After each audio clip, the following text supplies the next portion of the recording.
fofoca. Outra fofoca. Vamos de fofoca, porque o povo gosta disso. Isso é o que o povo gosta. Graciane Bello, gente. Ficamos sabendo recentemente que eles terminaram, né? Eles já estavam terminados há algum tempo. Só que foi por conta de uma traição. E aí, uma coisa interessante, tá? Que eu acho que a gente pode puxar o gatilho, porque sobre o assunto traição a gente já abordou aqui, já falamos, dá uma olhadinha nos vídeos anteriores que a gente falou sobre esse tema já, a nossa perspectiva e tal. O que eu sei é que, pelo que eu li, que eles terminaram, ele tentou dar uma chance quando ele descobriu o caso extraconjugal. Acho tão bonito, é caso extraconjugal, é uma forma chique de falar chifre, né? Quando ele descobriu o caso extraconjugal, ele perdoou, deu uma chance. Não preciso dizer que não deu certo, né? Aí, enfim, terminaram, tal. Ela tava com o cara é personal trainer dela, tudo mais. E beleza. Mas qual que é o ponto que eu queria trazer aqui, que eu acho que vale uma análise, uma conversa, uma discussão. Vazou uma conversa dela com o Belo. E aí, qual que é a questão? Dava pra ver naquela conversa, nitidamente, eu imagino que essa seja a conversa oficial, pelo menos eu achei na internet. Dava pra ver naquela conversa que ela estava fria com ele. E aí a gente pode falar um pouquinho sobre sinais de traição. Vamos ler a conversa? Vamos ler a conversa. Vamos ler a conversa. Que tem meio... Vamos ler a conversa. Vamos lá. Última conversa com o amor. Botaram na caixinha. Quem é o amor? Pra vocês entenderem quem o é amor. O amor Foi é assim. Foi assim. O amor é o Belo? Postaram, pediram na caixinha. Ele abriu uma caixinha. O que vocês querem ver no meu celular? E a pessoa colocou a última conversa com o amor. Ou seja, a última conversa do Belo e da Graciane. Ele postou o print, ele ou ela. Acho que foi ele. Aí, assim, perguntou alguma coisa. Ele falando com a Graciane. Ainda não, te amo. 2 corações. Você já está no Pilates? Aí ela respondeu, estava. Sim, seco. Aí ele colocou, te amo, meu amor. Acabou agora. Aí ela colocou, então vem logo. Assim, desse jeito, gente, sem emoji, sem nada. Então vem logo. Aí ele, já vou já, te amo. Aí ela, vem com Deus. Acabou, não tem um eu também, eu te amo, não. Eu venho com Deus. Aí ele mandou de novo, amém, te amo, fica com Deus. Aí ele finaliza com, te amo, em letras garrafais. O que a gente consegue avaliar dessa conversa, tá? E não sei se essa conversa é verídica ou não, mas achei como sendo, mas independente. Pra gente analisar e falar sobre sinais de traição. Deixando claro que a ideia não é julgar quem tá certo ou errado, não, é trazer um conteúdo de relacionamento. Pra vocês, ajudar vocês a ficarem mais espertinhos. Ó, aqui a gente observa a frieza da pessoa, porque a gente entende que tem pessoas que são mais frias, que têm um pouco mais de dificuldade de falar eu te amo, que tem um pouco mais de dificuldade de expressar sentimento, falar sobre sentimento. Mas aqui você observa que não tem reciprocidade em nada do que ele falou de romântico. Não tem o eu também, não tem uma carinha, não tem nenhum esforço de você ser recíproca com a pessoa. Ele falou aqui uns 5 te amo na conversa, mais ou menos. E ela não respondeu nenhum. E esse é um indício muito grande. Quando o parceiro passa a não ser mais recíproco. Então a pessoa começa a se esvair de conversas mais profundas, ela começa a se esvair de fazer planos, ela começa a te tratar com um pouco mais de superficialidade. As conversas passam a ser mais objetivas, ela começa a evitar estar com você, encontrar várias coisas para fazer, porque o foco dela passa a ser outro. Vão ter várias desculpas envolvidas, nunca tem tempo para encaixar você na rotina dela. E ela começa a ter uma mudança de padrão de comportamento. Então você pode observar coisas do tipo, a pessoa começar a ficar muito ansiosa com relação ao celular. Então ela tá ali no celular. Aí o parceiro chega perto e ela faz assim. O parceiro chega perto do celular, só falta ela rosnar. Ela parece um cachorro com osso, com o celular ali. Porque ela começa a ter muito medo do parceiro chegar perto e descobrir alguma conversa, alguma coisa. Ela começa a ficar muito tempo no banheiro, no celular.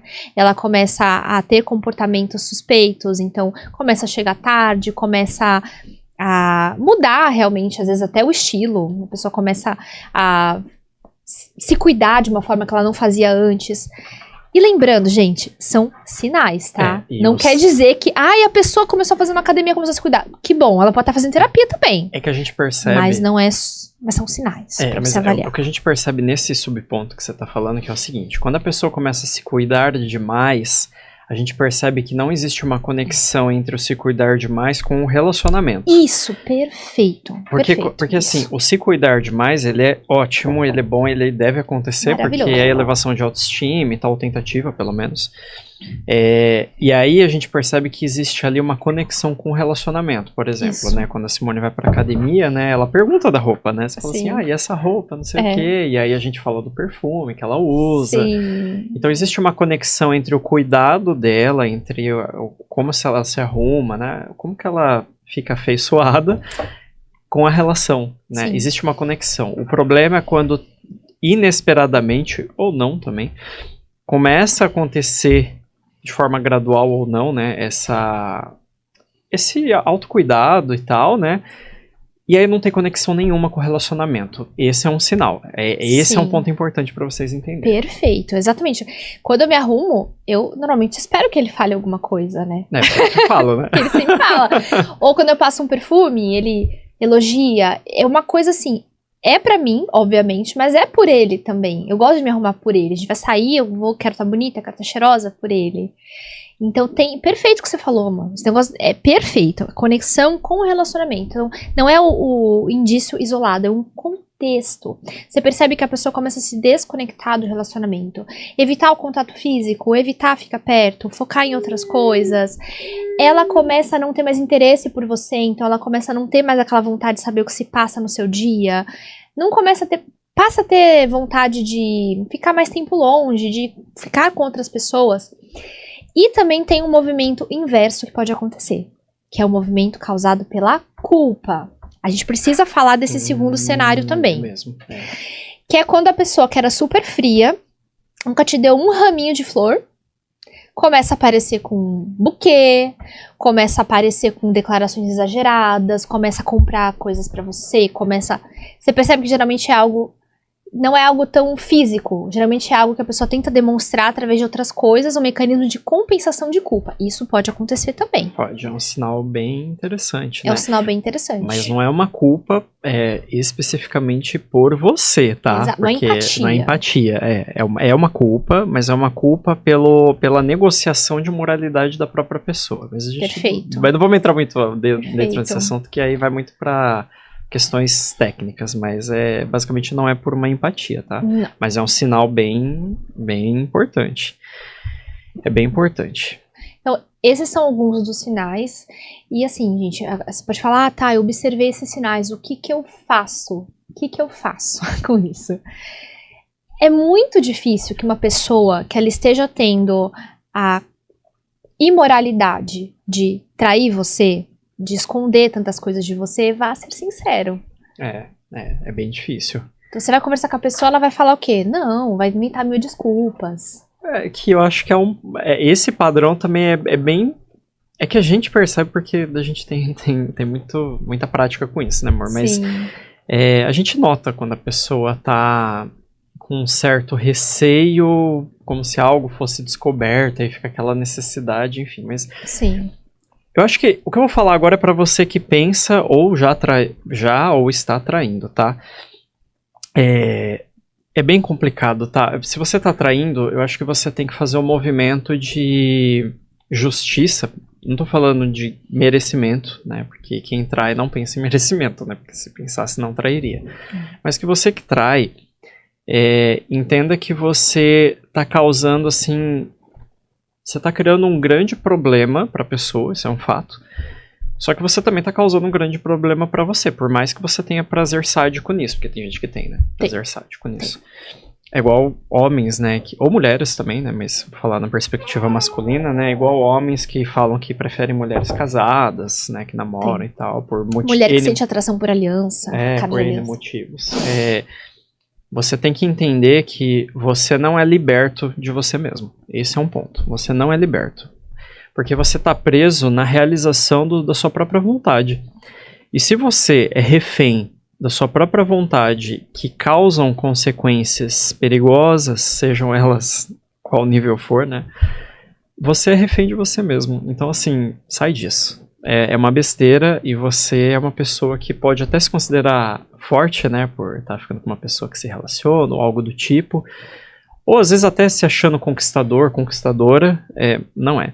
Porque você está realizando um desejo que é seu. Você é refém do seu próprio desejo, né? E dependente de ter que realizar ele. Cai fora disso, né? Olha para as coisas e tenha a noção que você tem muito mais a aprender, a entender que você tem controle, né? E eu não gosto de usar essa palavra, mas eu vou usar aqui porque ela é popular, mas que você deve ter controle das suas próprias escolhas. E pra você que pensa em trair, mas não trai, aí é bem específico, né?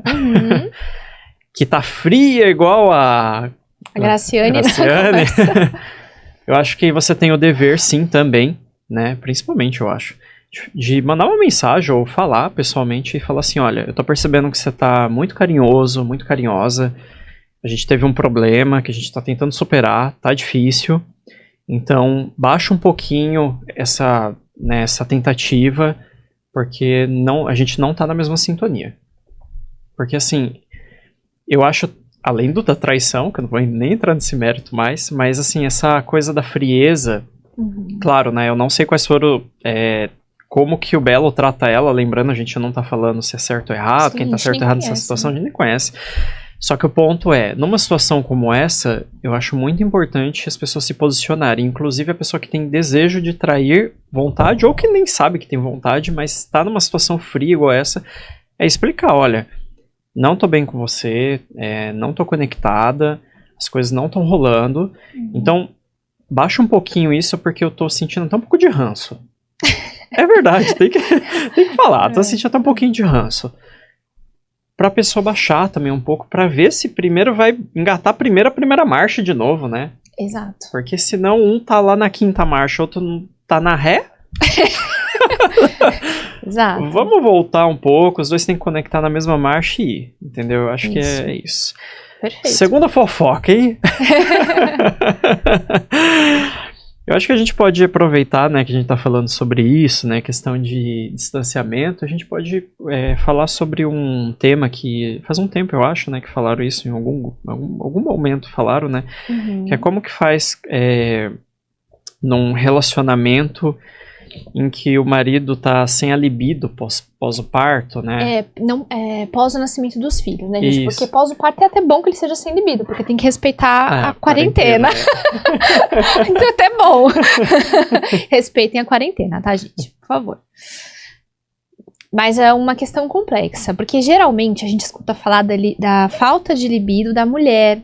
E aí tem várias questões hormonais envolvidas, questão do próprio momento da mulher de estar muito focada no bebê. Tem o baby blues, que é algo que pega pra mulher bastante. É como se fosse assim, ela tá numa montanha russa, ela tá ali no pico, de repente ela cai com tudo. Acontece isso no corpo dela. E aí entra aquela sensação de tristeza, aquela sensação de estar deprimida. Tem que vigiar para ver se não vai transformar-se numa depressão pós-parto, mas a princípio é comum, a grande parte das mulheres passa por esse período. É bioquímico, né? Bioquímico. Só que quando a gente tá falando do homem, é algo diferente, porque a gente geralmente escuta isso por parte da mulher. Aí a gente precisa entrar em alguns fatores. Como que estava o seu relacionamento antes dos filhos? Eu ia falar isso. Porque às vezes, o que acontece? Como a gente falou num dos nossos episódios, os filhos, eles vêm trazer à tona tudo de mais, digamos assim, significativo que estava acontecendo no relacionamento. Então, se o casal estava bem, o filho entra como um ápice da conexão. A gente fica lá, ai, olha o que a gente fez, olha nosso filho, que lindo, que amor. Se você não tava desse jeito, seu relacionamento já não tava bacana, às vezes o filho entrou até com uma tentativa de salvar a relação, esse é um problema, porque todos os problemas que já existiam vão continuar existindo, mas aliado agora a uma pressão muito maior que a pressão da criação dos filhos, do bebê, principalmente na fase do bebê. Então a gente precisa olhar para esse ponto, como que estava o relacionamento antes. Se o relacionamento já não estava bom, a tendência é que com a pressão, com a privação de sono, que acontece por parte dos dois, com o estresse realmente do pós-nascimento dos filhos, tudo isso afeta de forma significativa, pode afetar a libido em algumas pessoas. Então, a gente precisa entrar e entender quais eram as questões do relacionamento antes do nascimento do filho. E olhar para isso. E para isso é importante que seja feita uma terapia de casal, porque muito dificilmente o casal consegue fazer esse movimento sozinho. Sim. Muitos sentimentos envolvidos ali. Inclusive, sigam Relaciocinando, @Relaciocinando. Isso. Algumas hipóteses aí, né, falando de uma perspectiva de estudo sobre o masculino aí, né, amor, já que você trouxe isso.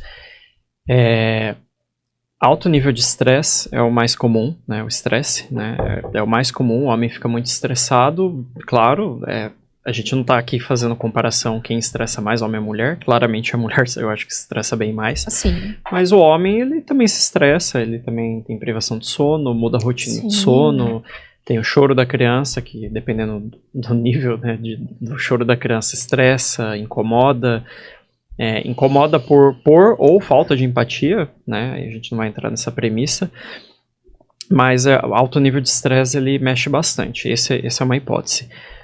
E eu vou falando hipóteses, mas não é que cada uma seja só uma, pode ser todas somadas, tá? Que todas vão causar uma falta de libido no homem. Outra coisa é a mudança, né, da mulher em relação ao papel que o homem via nela antes e vê agora, né? Então, assim, era uma mulher que antes para ele era mais sensual, era uma mulher que tinha ali a questão de ter uma conexão sexual a qualquer momento. Aí com a chegada da criança não é tão simples, né? Tem todo ali um tempo, uma né? logística, tem uma logística.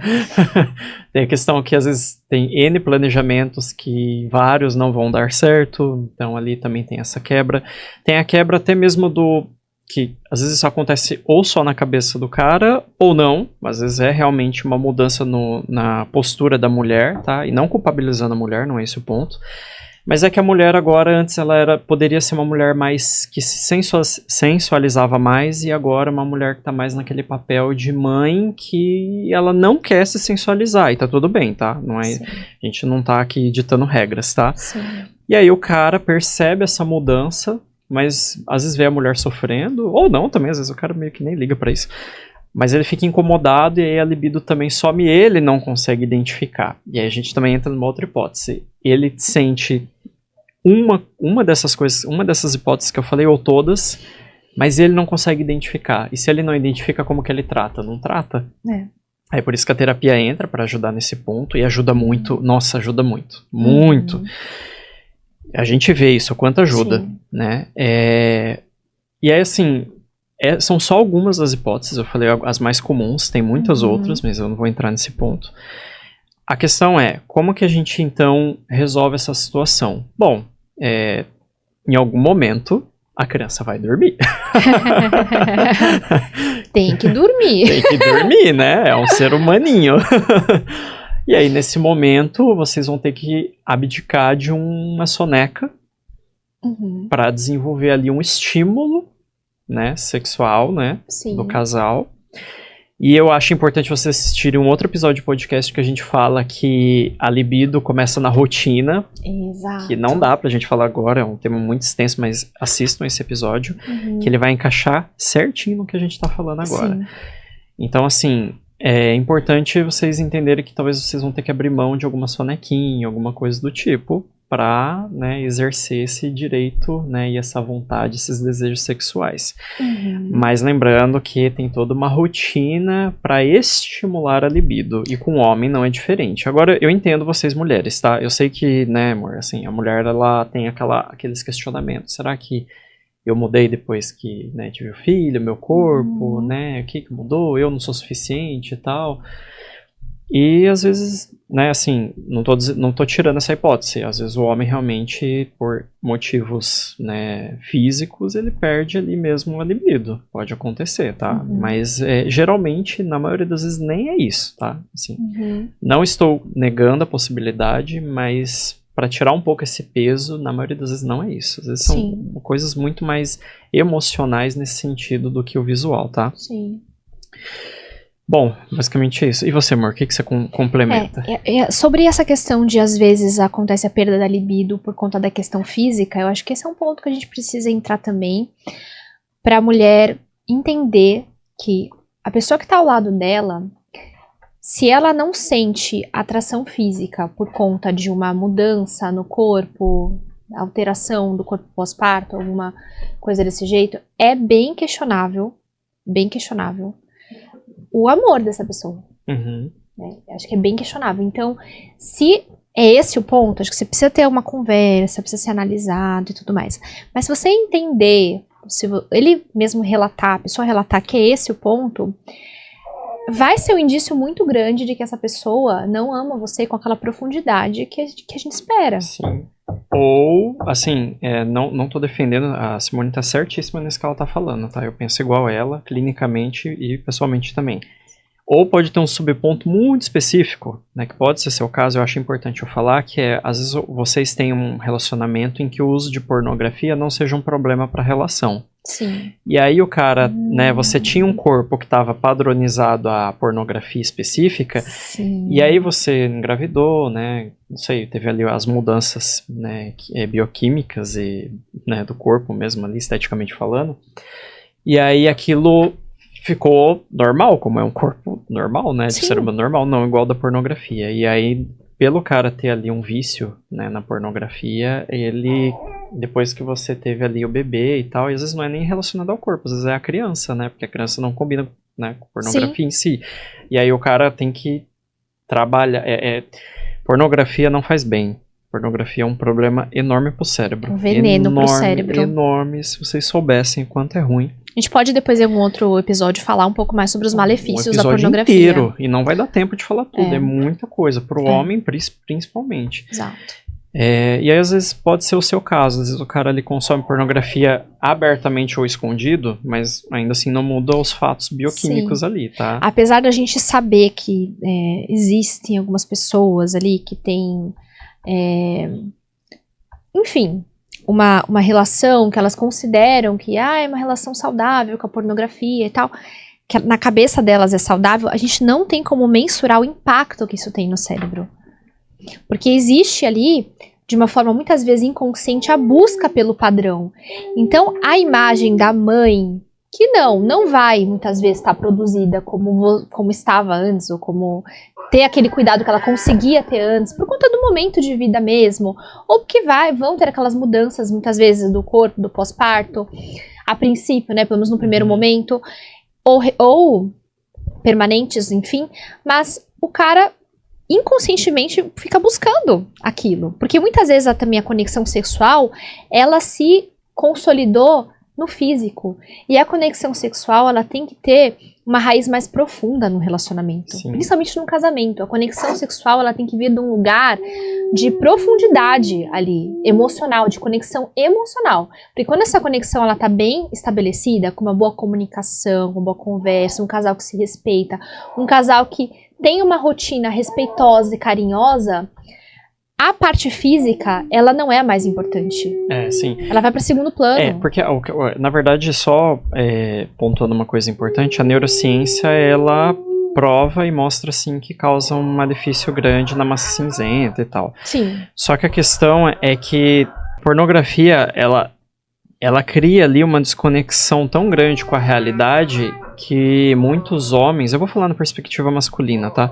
Que muitos homens chegam a um ponto em que o cérebro não consegue mais identificar a linha do prazer, tô sendo bem sintético, hein? Ele não consegue, o cérebro dele não consegue identificar a linha do prazer na realidade. Exato. Né? Uma mulher tem que ser atraente se não tiver pelo, se não tiver celulite, se tiver pele lisa, não sei o que, não sei o que, não sei o que. Sim. E isso não é real, né? Não é real. Não é real. E aí entra também, vai dando uma escalada ali, né? Bem forte. A pessoa começa a sentir desejo diante de estímulos cada vez mais fortes, cada vez mais agressivos. Por isso que vocês veem os subtipos dentro da pornografia, que são muito mais intensos, hardcore, né? Que geram até um desrespeito à imagem da mulher, muitas vezes, inclusive, né? Esse é outro ponto. Eu tenho um estudo de caso muito interessante, só para falar disso, pra gente voltar pro tema, que eu acho que é importante você entender. Tem um estudo de caso, né, meu que eu fiz, que o cara, ele não conseguia ter mais ereção com mulher alguma. Alguma. Por quê? porque ele ficou viciado em pornografia de desenho. Olha isso. O nível de desconexão dele com a realidade foi tão grande, que ele só sentia atração, só tinha ereção com desenho. Nossa. Que tem um perfil específico, Olha né, só. de desenho. Uhum. Então, assim, ou ele tinha que fazer sexo com uma mulher assistindo o conteúdo de desenho, Meu ou seja, Deus. ele não tá. A mulher tava sendo só o buraco ali, né? Sendo bem, assim, né? Rude em falar, mas é isso. Uhum. E ele tinha que assistir transando. Então, Olha ou seja, a isso. linha de prazer dele tava no desenho e não na mulher em si. Então, é muito grave. É claro, eu tô Saiu da falando de um realidade. caso bem complicado, né? Mas, enfim. Nossa, bem. Então pode bem... ser esse caso também, tá? Assim, mas assim, voltando à ideia, né, da libido, né, o homem ele pode ter vários motivos. Qual que é a ideia, né? O que tem que ser feito, né, numa situação dessa em que seu parceiro perdeu a libido? Conversar com ele. Conversar Explicar com pra ele que essa falta de libido tá prejudicando o relacionamento, que ele precisa sim entender o porquê que isso está acontecendo. Muitas vezes os caras não querem fazer uma terapia por causa disso, mas deve. Deve. E se não realmente ele não conseguir se autodesenvolver, né, nesse conceito da sexualidade, ele vai ter que buscar uma terapia, não tem jeito. Sim. É muito importante que o casal consiga chegar ali num consenso de buscar ajuda, porque não adianta, a pessoa, ela tem muitas vezes dificuldade de comunicar assuntos delicados. Então, se for uma questão, por exemplo, relacionada à pornografia ou relacionada a uma perda de desejo sexual por conta física, o cara não vai ter coragem de falar. Dificilmente ele vai ter coragem de falar isso. Então, a terapia, ela entra nessa forma. Ela entra com esse amparo dos terapeutas atuando ali como facilitadores dessa comunicação.